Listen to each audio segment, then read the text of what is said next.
नमस्कार, आप देख रहे हैं कैपिटल टीवी का खास शो महाराष्ट्र फाइल्स। आपके साथ मैं हूं परवीन शेख। आपको बताएंगे शर्मनाक हार के बाद क्या देश छोड़ रहे हैं उद्धव। अमित शाह की बैठक में शिंदे को क्या मिली बड़ी जिम्मेदारी। हार से बौखलाए संजय राउत का बड़ा बयान। हार के बाद क्या होगा शरद पवार का। क्यों कांग्रेस की बैठक में हुई मारपीट। इसके अलावा जानेंगे कौन किसकी बढ़ा रहा है टेंशन, कौन किसे दे रहा है चुनौती। साथ ही आपको इन सभी खबरों से कराएंगे रूबरू। लेकिन तमाम बड़ी खबरों में आगे बढ़ने से पहले एक नजर डालते हैं महाराष्ट्र की टॉप हेडलाइंस पर। शिवसेना के नेता रामदास कदम के बयान से मचा सियासी हड़कंप। बोले जल्द परिवार समेत देश छोड़कर भाग जाएंगे उद्धव ठाकरे। अमित शाह से मिले देवेंद्र फडणवीस और एकनाथ शिंदे। शाह ने एकनाथ शिंदे को सौंपी बड़ी जिम्मेदारी। फडणवीस को भी मिला सीएम पद। हार से बौखलाए संजय राउत का बड़ा बयान। मोदी शाह पर साधा निशाना। बोले महाराष्ट्र के हर फैसले अब दिल्ली से होंगे। महाराष्ट्र में शरद पवार की रणनीति हुई फेल। जनता की अदालत के बाद अब कोर्ट पहुंचे शरद पवार। 10 विधायक अजित पवार के संपर्क में। महाराष्ट्र में शर्मनाक हार पर कांग्रेस कार्य समिति की बैठक में नेताओं ने बताई हार की वजह। राहुल गांधी को आया गुस्सा। खबरों में सबसे पहले बात उद्धव ठाकरे की। शिवसेना नेता रामदास कदम का एक सनसनीखेज बयान सामने आया है।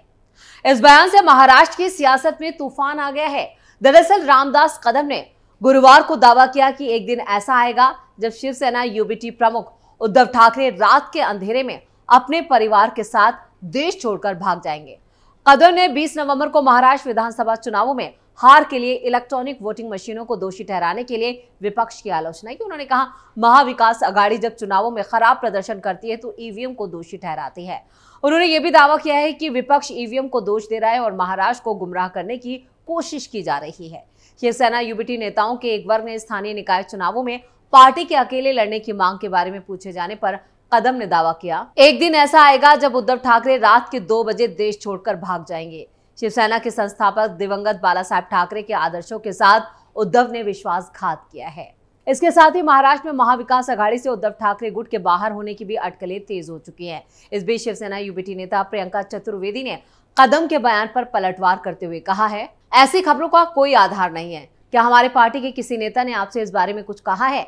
महायुति के महाझूठे लोग बैठकर जो रूमर मशीन सोशल मीडिया के माध्यम से चलाते हैं, मैं फिर से कहूंगी कि आप लोग उससे बच कर रहिए, सावधान रहिए। उनका एजेंडा अपना एजेंडा मत बनाइए।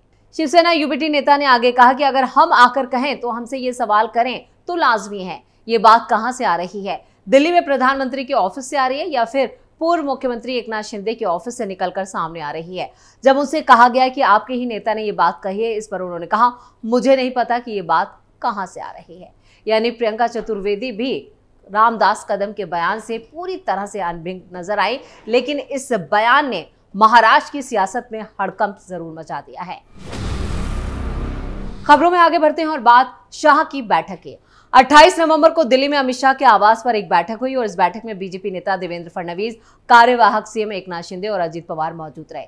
इसी मुलाकात की तस्वीरें अब सामने आ चुकी हैं, जिसके बाद अलग अलग कयास लगाए जा रहे हैं।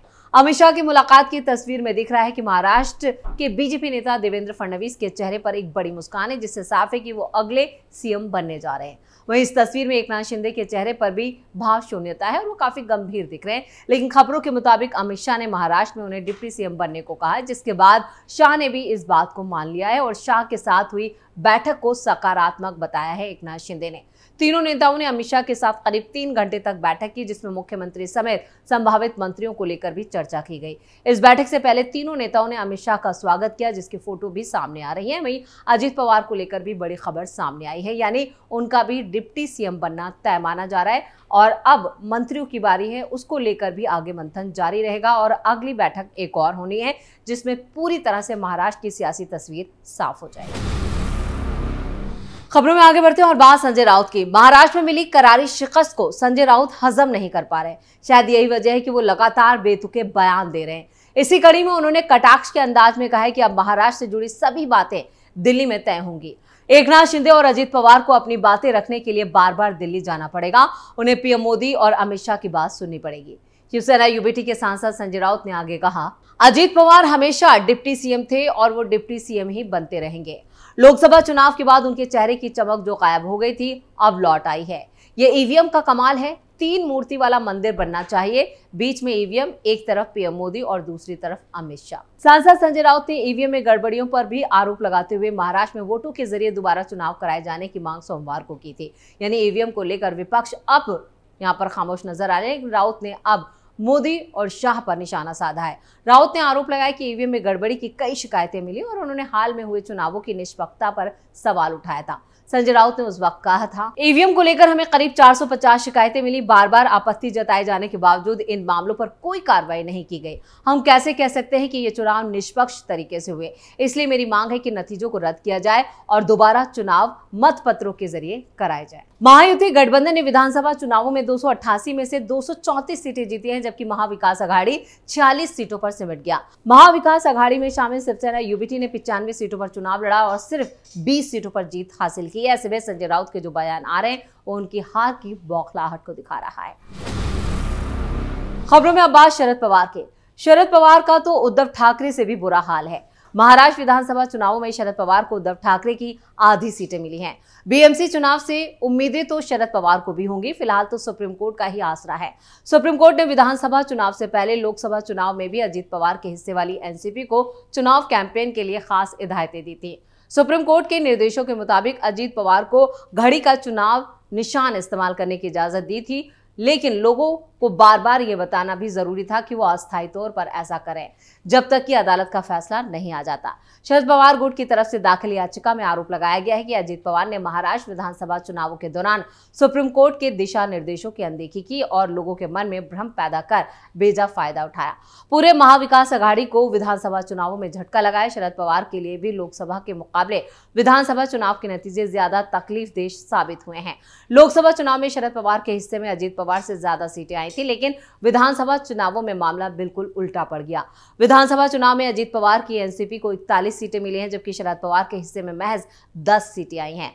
लोकसभा चुनाव में शरद पवार को पार्टी के नए नाम और चुनाव निशान के बावजूद 8 सीटों पर जीत मिली थी और अजीत पवार को महज 1 सीट से संतोष करना पड़ा था। ये तो नहीं कह सकते कि शरद पवार की राजनीति खत्म हो चुकी है, लेकिन उनके लिए अब महाराष्ट्र में सियासी जमीन नहीं बची है। खबरों के आखिर में बात कांग्रेस की बैठक की। कांग्रेस कार्यसमिति की बैठक 29 नवंबर दोपहर 2:30 बजे हुई और ये कांग्रेस मुख्यालय में हुई। बैठक में सोनिया गांधी, नेता विपक्ष राहुल गांधी और पार्टी के अध्यक्ष मल्लिकार्जुन खड़गे सहित कार्य समिति के तमाम सदस्य शामिल हुए। बैठक में हरियाणा और महाराष्ट्र में हार को लेकर मंथन हुआ। वहीं राहुल गांधी के गलत फैसलों पर भी सवाल उठाए गए। बैठक में झारखंड मंत्रिमंडल से किन मंत्रियों को हटाया जाएगा और उनकी जगह किन्हें मंत्री पद मिलेगा, इसे लेकर भी चर्चा की गई।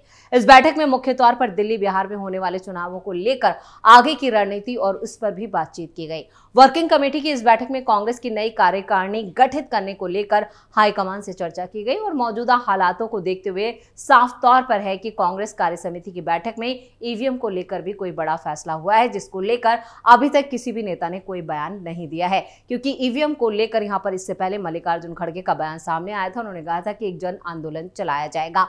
आज यहां पर जिस तरह से कांग्रेस कार्य समिति की बैठक हुई है, उसमें महाराष्ट्र हार को लेकर भी नेताओं के बीच काफी गहमागहमी देखी गई। महाराष्ट्र फाइल्स में खबरों का सिलसिला यहीं खत्म करते हैं। बाकी खबरों के लिए आप जुड़े रहिए कैपिटल टीवी के साथ। इसके साथ ही वीडियो को लाइक करें, शेयर करें और कैपिटल टीवी को सब्सक्राइब जरूर करें। धन्यवाद।